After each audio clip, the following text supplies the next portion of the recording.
कि 10 सीटें 10 की 10 से और 11 हमारी जो हमारे सीएम साहब जो करनाल से लड़ रहे हैं देती है कुछ नहीं तो हमारी बेटियां ऐसी है ही नहीं।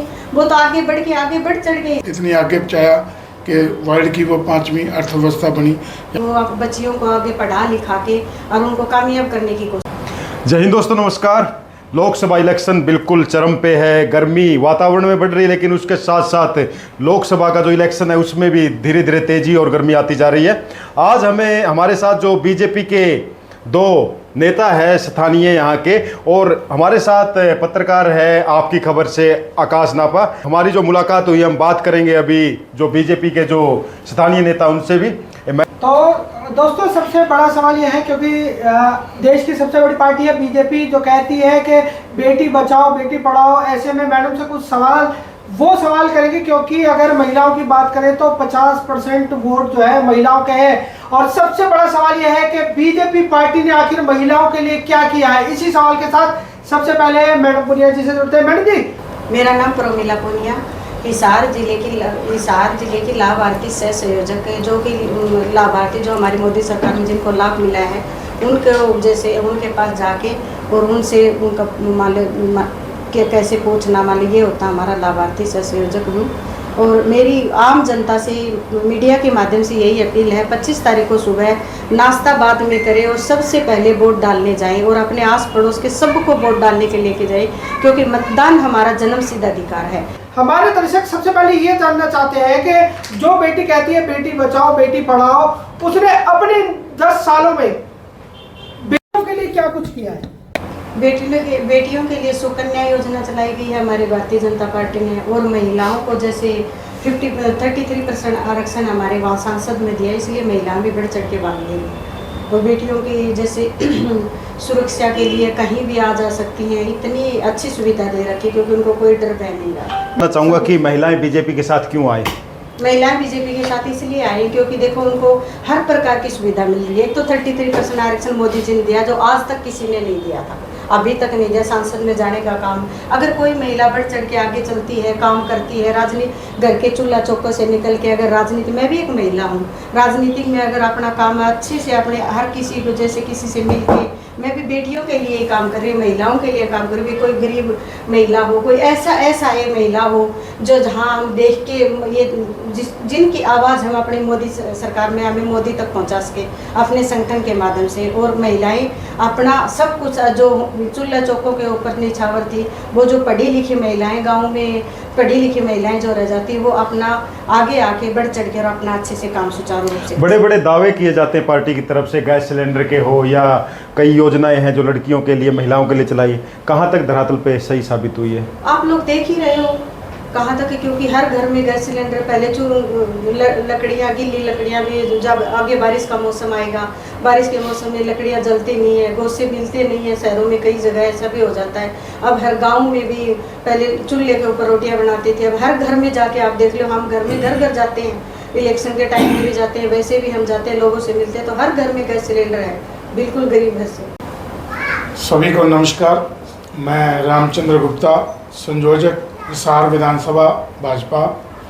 मैं सभी लोगों से अपील करना चाहूँगा कि आने वाली 25 तारीख को आप पहले मतदान करें, फिर जलपान करें, और मतदान करते समय ये जरूर सोचें कि देश हित में कौन सी पार्टी काम कर रही है, कौन सा नेता काम कर रहा है। गुप्ता जी, आप सह संयोजक रहे हैं जिला के, माहौल क्या है, क्या लग रहा है, माहौल कैसा है? यहाँ का माहौल क्या आता है, माहौल एक तरफा है। मोदी जी जो कार्य पिछले 10 वर्षों में किए, उन्हीं की बदौलत माहौल एक तरफा हो रहा है। हमारा बीजेपी का सबसे बड़ी बात यह है भी हम जो कहते हैं वो करते हैं। हमने राम मंदिर का मुद्दा उठाया तो उसको पूर्ण किया, हमने धारा 370 की बात की, उसको पूर्ण किया, और बहुत से अनेक योजनाएं मोदी जी ने जनता के हित के लिए किए। अर्थव्यवस्था को हमने इतनी आगे पहुँचाया कि वर्ल्ड की वो 5वीं अर्थव्यवस्था बनी। यहाँ तक आपने बेटियों का इनसे प्रश्न पूछा, बेटियों के लिए हमने बहुत कोशिश किया। जैसे हमारी बदौलत ही हरियाणा में 1000 लड़कों के पीछे लड़कियों की संख्या काफ़ी कम हो गई थी। ये हमारे प्रयासों से उसमें बढ़ोतरी हुई, बहुत ज़्यादा नहीं हुई लेकिन बढ़ोतरी हुई। स्कूलों में जो लड़कियों को शौचालय यूज़ करने में प्रॉब्लम आती थी, उसकी तरफ ध्यान दिया गया। उन लड़कियों के लिए अलग शौचालय की व्यवस्था करने की पूरी कोशिश की गई, ताकि बहुत सी लड़कियां जो स्कूल छोड़ देती थी इस वजह से गांव में या सरकारी स्कूल कि उनको शौचालय लड़कियों वाला इस्तेमाल करना पड़ता था, कहीं ना कहीं हमारी समाज की व्यवस्था में उनको दिक्कत आती थी। और भी बहुत अनेक कार्य मोदी जी ने किए।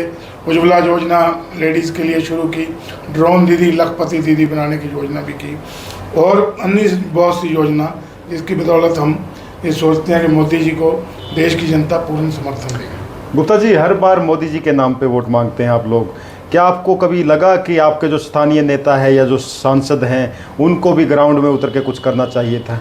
नहीं, ऐसी बात नहीं है। ये इलेक्शन मोदी जी का है, इसलिए मोदी जी का नाम आ रहा है। पहले हमारे माननीय मनोहर लाल जी मुख्यमंत्री 9.5 साल रहे, उनके कार्य जो रहे प्रदेश में, अनेक योजना उन्होंने चलाई और बिना खर्ची बिना नौकरियां जो हमने दी। आप लोग जाइए धरातल पे, हमसे ज़्यादा जाते हो, हम तो आप जितना घूम भी नहीं पाते। आप लोग देखिए हर गांव में बिना रिश्वत के नौकरियां लगी हुई है। ये हमारी सबसे बड़ी उपलब्धि मैं मानता हूँ, सबसे बड़ी। और जो हरियाणा में अभी जो केंद्र ने आयुष्मान कार्ड शुरू किया, उसी की योजना पर हमने चिरायु कार्ड भी शुरू किया हरियाणा में। बहुत सी जगह विरोध की खबरें आती है कि जो आपके उम्मीदवार है गांव में उनका विरोध हो रहा है, उस पर क्या कहेंगे? विरोध तो ऐसा है, विरोध जो कारण बनता है वो किसान आंदोलन कहीं ना कहीं उनके पीछे रहता है। जो किसानों के लिए कानून हम लेके आए थे 3 मोदी जी के नेतृत्व में, वो कानून कहीं ना कहीं हम उनको समझाने में नाकाम रहे, इस बात को हम मानते हैं। लेकिन वो कानून पूर्ण रूप से किसान के हित में थे। और आज कोई किसानों के पास कोई ऐसा विशेष मुद्दा नहीं है कि वो हमारा विरोध कर रहे हैं, लेकिन कोई भी ऐसा मुद्दा नहीं जो सरकार ने हल ना किया हो। मोदी सरकार के नेतृत्व में ऐसी पहली केंद्र सरकार है जिन्होंने किसान को किसान निधि के तहत 6,000 रुपया साल का देना शुरू किया। पहले कभी सोचा नहीं किसी ने, हमने किसानों के लिए हमेशा सोचा।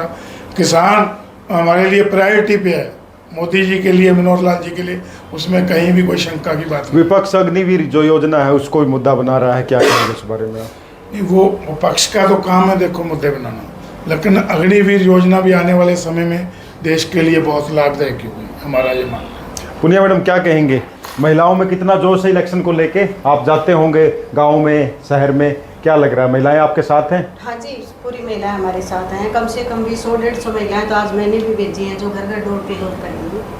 तो ऐसे हमारी हर महिला के अंदर ये जज्बा है कि मोदी को जिताना। और वहाँ भी महिलाओं को मिलते हैं ना सबसे, तो हर महिला यही कहती है मोदी को वोट देंगे, मोदी को वोट देंगे। एज ए कार्यकर्ता आप क्या सोचते हैं कि महिलाओं के लिए वो जो चीज़ें होनी चाहिए आगे जाके, कोई ऐसा आपके दिमाग में है?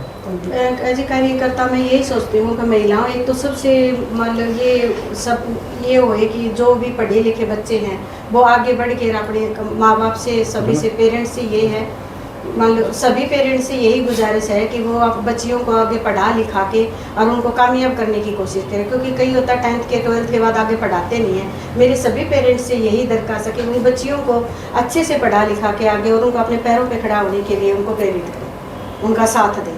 गुप्ता जी, अभी हाल ही में कोई बड़ी रैली का सुना है, उसके बारे में बताएंगे सर? माननीय अमित शाह जी, केंद्रीय गृह मंत्री, हमारे बहुत ही वरिष्ठ नेता, वो 20 मई को स्थानीय गवर्नमेंट कॉलेज मैदान, ओल्ड गवर्नमेंट कॉलेज मैदान में 10 बजे का समय है रैली का।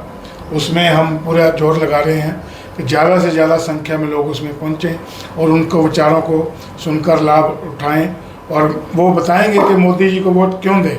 हम तो बहुत छोटे सत्र के कार्यकर्ता हैं, वो इतने बड़े लेवल के कार्यकर्ता हैं, नेता हैं। उन लोगों को बताएंगे कि मोदी जी ने क्या क्या किया, हरियाणा सरकार ने क्या किया, और पूरे देश में अगर तीसरी बार हमारी सरकार बनती है तो हम क्या करेंगे देश के लिए, वो सारा कुछ। मैडम, 400 पार के बारे में क्या कहेंगे आप? 400 पार वो तो आप लोगों को दिखाई दे रहा है, एक तरफा माहौल है हमारे हिसाब में भी, और पूरी हरियाणा की 11 के 11 सीटें हम मोदी की झोली में डालेंगे। विपक्ष 180 और 200 का आकलन कर रहा है। वो तो उनकी वो एक अपनी इज्जत बचाने के लिए इतना तो कुछ बोलना पड़ेगा। आने वाले समय में राहुल गांधी इतने कैपेबल है कि वो देश को संभाल सकते हैं या नहीं संभाल सकते, आपकी क्या सोच है? आप लोग मीडिया वाले हो, आप रोज उनके भाषण और वो सुनते हो, वो हिंदी को उनको जो वो इंग्लिश बोलते हैं उसको हिंदी में ट्रांसलेशन करने के लिए उनको एक बंदा चाहिए। अपने जो आम गांव में घरों में जाते हो तो हमारी हर जगह की आम भाषा है, वो हमारी आम भाषा है, हमें समझ पाएंगे तो वो कैसे देश को चलाएंगे, आप ये बताओ। तो उनमें देश को चलाने के लिए कोई है कुछ भी, तो 1% भी बता दो उनके अंदर देश के चलाने के लिए उनके अंदर क्या काबिलियत है। जी सर, आपके क्या विचार है राहुल गांधी जी को लेकर? राहुल गांधी को लेकर वो ठीक है, वो एक परिवार से आए हुए हैं, मतलब उन्होंने अपने लिए अपने स्तर पे कुछ नहीं किया। एक वो गांधी परिवार में, नेहरू परिवार में पैदा हुए, उसी का उनको लाभ मिल रहा है, लेकिन उनको मतलब ऐसा कोई नहीं है कि वो कैपेसिटी हो। अब उन्होंने, आपने देखा कि अमेठी वो छोड़ के चले गए। अगर उनमें ऐसे ही उनको सोच है देश के प्रति, तो उनको लड़ना चाहिए था इलेक्शन फाइट। आप दोनों से सर हमारा आखिरी क्वेश्चन ये है कि जो हिसार लोकसभा के बीजेपी उम्मीदवार है उनके बारे में, और जो एक कांग्रेस के उम्मीदवार है उनके बारे में आपकी क्या सोच है? हमारे उम्मीदवार देवीलाल परिवार जी से आते हैं, चौधरी देवीलाल के परिवार से, और वो उनका रिकॉर्ड है कि वो सभ्य है, कोई उनके प्रति कई लोगों में नाराज़गी नहीं, ना कोई गलत भाषा का वो इस्तेमाल करते हैं, इसलिए हम सबसे बढ़िया उम्मीदवार हमारा मानते हैं जी। और जो जयप्रकाश से? जयप्रकाश के बारे में आप जानते ही हो लोग क्या क्या कहते हैं जी, उसके बारे में हम क्या कहें। मैडम आप क्या कहेंगे?